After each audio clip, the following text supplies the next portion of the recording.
Alors on va faire un petit résumé des halachot concernant la Birkat Halevana. Donc comme vous le savez, la Birkat Halevana,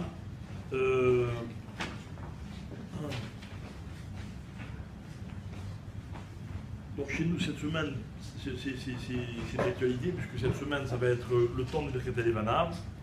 Donc on va expliquer à quel moment on doit faire ou à quel moment on peut faire Birkat Halevana.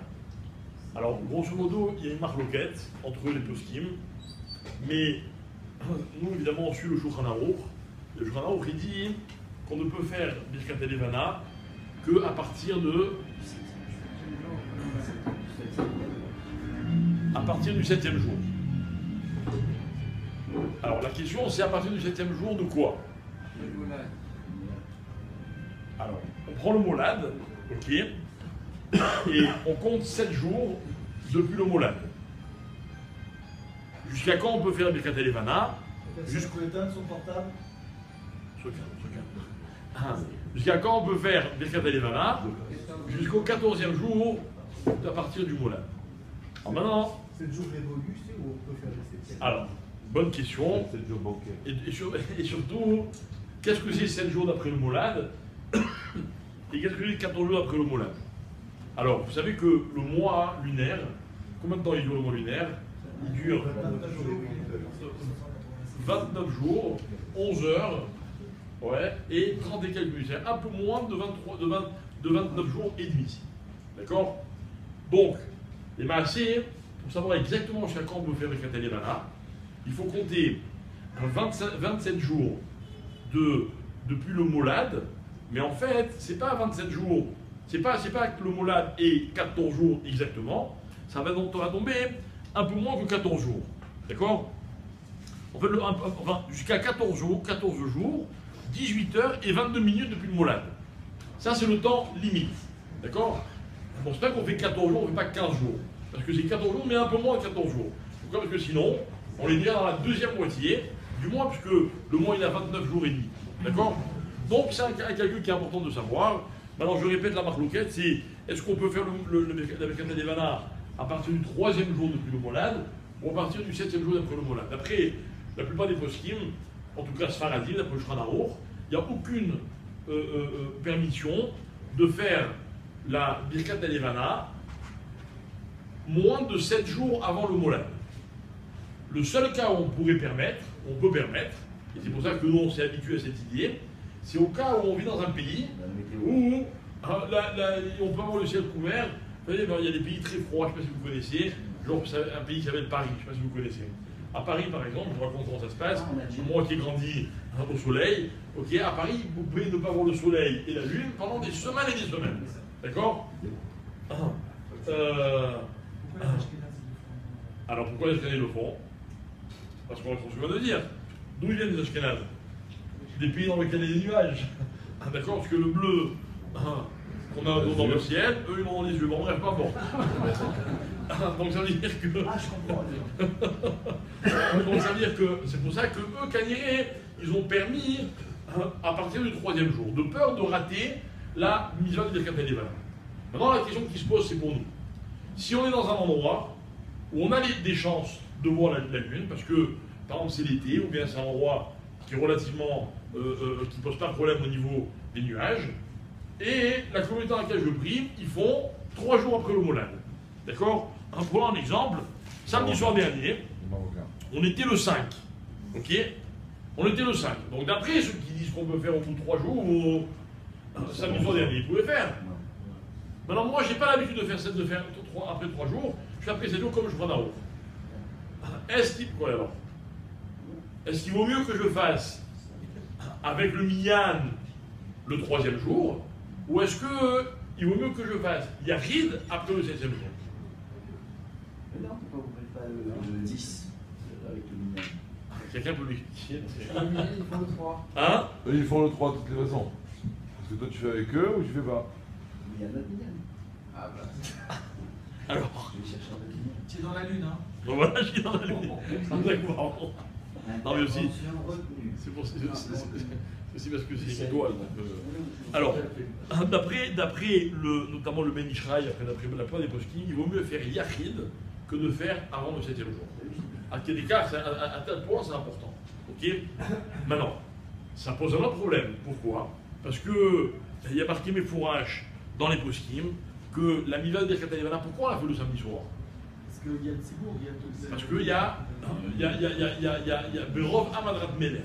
Parce que c'est important de faire la Halevana avec du monde. Et pourquoi c'est important de la faire avec du monde? Parce que. Non, pas les choses ça. Il n'y a pas Kaddish. Okay, si on fait Kaddish, on fait Kaddish, mais si il n'y a pas Kaddish, c'est pas grave. Il n'y a pas un signe de Kaddish. Il y a fait. Non. La Gemara elle dit Kol hamevarech ala chodesh bizmano ki'ilu mekabel penei hashrina. Toute personne qui voit, qui fait la bracha sur le mois, donc c'est la bracha de la lune, c'est comme s'il accueillait la shrina. C'est-à-dire qu'on voit que la shrina, elle vient au moment où on fait Birkat Halevana, mais elle vient que si on a un minyan. D'accord? Au point que dira la Gemara, Tana Rabbi Ishmael, il m'allait lo zachu ben Israël ela nagbil penaviem.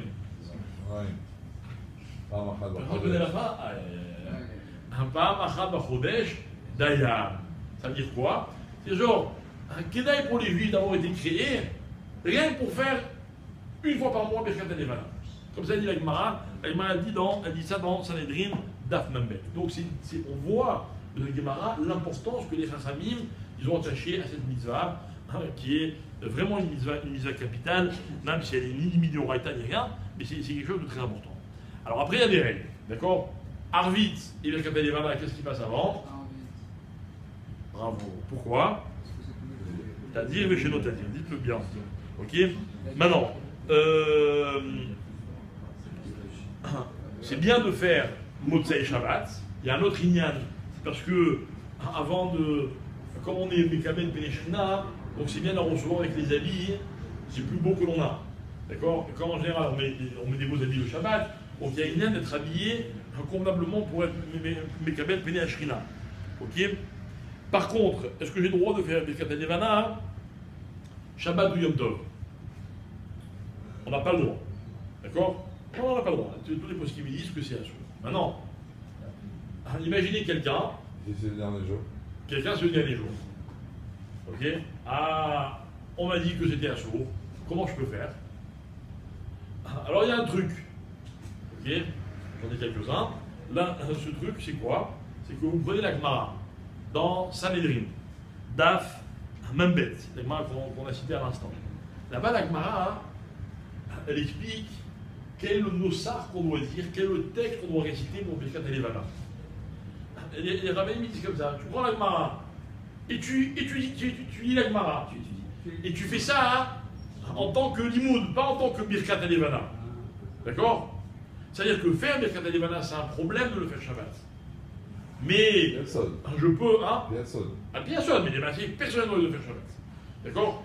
Shabbat, c'est le vendredi soir. Vendredi soir, ou bien un soir de Yom Tov. Et si c'est le soir de Yom Tov, oui, ça peut être même un soir de Yom Tov, mais imaginez le soir de Pessah ou de Sukkot, et que si on est encore après le Molad, enfin on est encore avant 14 jours et 18 heures avant le Molad. Ok? Alors on peut faire cette technique-là, et comme ça nous permet de dire la bracha, mais sans que ce soit Beshem bracha, soit Beshem limoud. Si on a la kavana ou pas de. Sans le Shem fini. Si on a la kavana de faire la bracha pour un problème. En tant que limoud ou en tant que. Non, tu fais Vechaven, les Shem, Mitzvat, Tamutor. D'accord?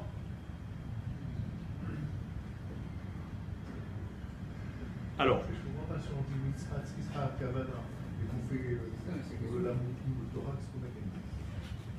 Alors je vous rappelle que Brachot, est-ce que c'est sur Kavana ou pas Kavana? On est aussi dans une bracha sans Kavana. C'est pas Pachout.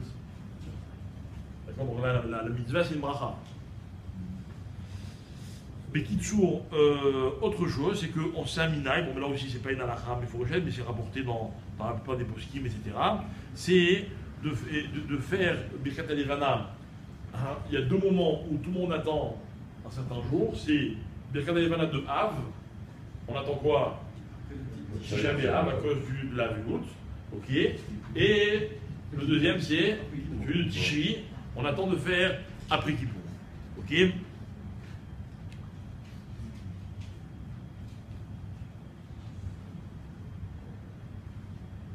Bon, voilà. Autre halakha très importante, c'est qu'on n'a pas le droit de faire la Birkat Levana dans un endroit dans lequel on est couvert. D'accord? Donc il faut la faire à ciel ouvert. Ok? Et on ne doit pas la faire à travers une vitre. Ok? On doit voir la lune elle-même. On ne doit pas voir. Voilà, on dirait. C'est pas qu'il y ait de l'écran. Tu vois la lune. C'est le problème. Ah, faut pas être à même la terre. Non. Après, c'est mieux. On est d'être au-dessus d'un vide. Même le sol, Si tu es sur une terrasse couverte, Non, si c'est couvert, non, c'est pas couvert, il n'y a pas de problème. Peu importe la si la terrasse est couverte, vous voyez la. Moi, C'est marqué ça va. il ne faut pas avoir la tête ouverte. Il faut avoir quelque chose au-dessus de ta tête. Oui. Bon, c'est une mitzvah que les Khamim n'ont pas incombé ni aux hommes, ni aux femmes, pardon, ni Dieu préserve à quelqu'un qui ne voit pas. Un non-voyant ne peut pas faire Birkat Levana. Pour ça qu'un non-voyant, c'est bien de le rendre Yotzé, parce que c'est quand même, il y a une Mevarech Tachodesh. On doit voir la lune. La preuve, c'est que si elle n'est pas visible à cause des nuages, on ne fait pas la bracha. D'accord? Après, il faut savoir aussi qu'il y a une marloquette à propos des nuages. Est-ce que, à un nuage, on ne voit pas la lune, il n'y a pas de tuer là. Un nuage à travers lequel on voit la lune. C'est flou, c'est pas net. Alors, des fois, il y a des nuages, c'est comme des espèces de brume, on voit bien la forme de la lune. Alors, il est possible qu'ils disent que si on voit bien la forme, on peut faire. Ça ne fait pas, comment dire, un F7. D'accord? Et d'autres disent non, il ne faut pas, lui ramène, par exemple, il ne faut pas du tout qu'il y ait un moindre nuage. C'est un moindre, on peut faire la bracha. On la voit qu'il y a des nuages, on la voit. Non, le qui compte, c'est la bracha. Pas quand tu la vois. Tu commences la bracha en la voyant. Après, voilà. Oui, Vous pouvez confirmer pour une terrasse ou un balcon, il n'y a pas longtemps. allez-y, dites-lui. Franchement, je croyais que sur un balcon ou sur une terrasse. On a dit que tout ce qui compte, c'est qu'on ne soit pas couvert. Vraiment, on n'est pas couvert, vous pouvez faire sur l'Himalaya, ou sur une terrasse au 50e étage, ou par terre. Hein? Si elle n'est pas conçu, vous pouvez pas le faire. C'est comme la souka. Si vous voulez. Si vous voulez. Hein? Bon, après, un dernier petit point intéressant.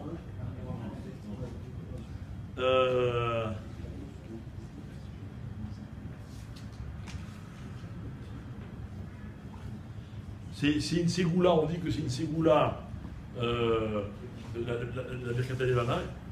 Hein? C'est une ségoula, la Birkat Levana, hein, pour quelqu'un qui n'est pas marié. C'est une ségoula pour trouver une femme. D'accord? Hein? Il le voit dans la lune.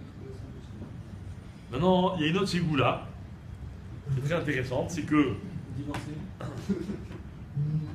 Objection non retenue. Intervention non retenue. Il y a une autre ségoula. Celle-là, elle concerne ceux qui sont mariés, justement. C'est où Birkat Levana? C'est quelle page Birkat Levana? Il y a toujours un qui connaît la page. Chazak, non. 62. Alors, à un moment, il faut que je retrouve. Il faut sauter. Mieux d'avoir. Voilà, on dit comme ça. On dit Chok Uzman Natan Lahem. Donc on parle des voilà, de Rorpiv Kol Sevaram. Donc toute l'armée littéralement du ciel, donc tous les astres, etc. À quel moment il leur a donné Chok Uzman. D'accord? Donc il y a des lois, il y a des temps, puisque d'après c'est eux qui nous permettent de rythmer le temps. Ok? Shelo Yeshanu et Tafkidam. Pour ne pas qu'ils changent, qu'ils échangent leur rôle. La lune ne peut pas prendre la place du soleil, mais le soleil ne peut pas prendre la place de la lune non plus. Chacun il a son rôle, c'est pour ça que chacun il a un temps. Ok? Zman et Tafkid, c'est lié. Alors, on continue, on dit Sassim Usmechim, la Asot, Retson Konam, et ils sont d'ailleurs heureux quand chacun il est à sa place. Alors, on trouve une joie à faire ce qu'on a à faire. La Asot, Retson Konam sont heureux de faire la volonté de leur créateur. Non. Un Shelo Yeshanu et Tafkidam. Ne pas échanger les rôles. Certains veulent l'expliquer comme ça, écoutez bien. Shelo Yeshanu et Tafkidam, si vous mettez ça, vous changez le sens des rachetés votes de Shelo et Shano et Tafkidam, changez l'ordre des initiales de ces mots-là, vous obtenez le mot Ishti. Ishti, ça veut dire ma femme. Et c'est une ségoula, quand on dit Shelo et Shano et Tafkidam, de penser que dans nos couples, c'est important que chacun il reste à sa place. D'accord? Que Chazvé Shalom, l'homme, il ne prenne pas le rôle de la femme. C'est ça que je voulais dire. Ok? Il y en a qui disent que comme on dit, un Chok Uzman Natan Lahem, Shelo Yeshanu et Tafkidam, d'accord? Si on a la Kavana, c'est une ségoula. Si une femme, elle a un cycle menstruel qui est déréglé, par exemple, elle a des règles qui sont trop longues, d'accord? Et ça peut poser des problèmes, des fois, justement, pour qu'elle puisse tomber enceinte ou quoi. D'accord? Quand on fait des Khatayevana, il faut demander à ce moment-là de dire Chok Uzman Natan Lahem, Shelo Yeshanu et Tafkidam. Que ma femme, elle est aussi Bezrat Hashem, Chok Uzman Natan Lahem, elle respecte les temps. Et une femme, évidemment, elle est liée au temps au niveau physiologique, et on demande à quelqu'un que justement ce temps il soit respecté. C'est une ségoula, c'est intéressant à savoir. Voilà, je vous remercie d'avoir tous bien resté à votre place. Je vous rappelle qu'on fait Mincha à 18h55, à 17h55, mais aujourd'hui on a un programme très chargé à l'effet de Roth. Il y a un premier Mincha à 15h30, c'est intéressant certain, avec une Askara pour des gens que vous ne connaissez peut-être pas. Mais par contre, à 17h55, il y a un deuxième Mincha suivi de l'Askara du père de notre ami Michel Cohen, on se soir à l'Askara. Et on vous invite à faire un repas, et puis après vous invite chez lui à la maison pour continuer la soirée.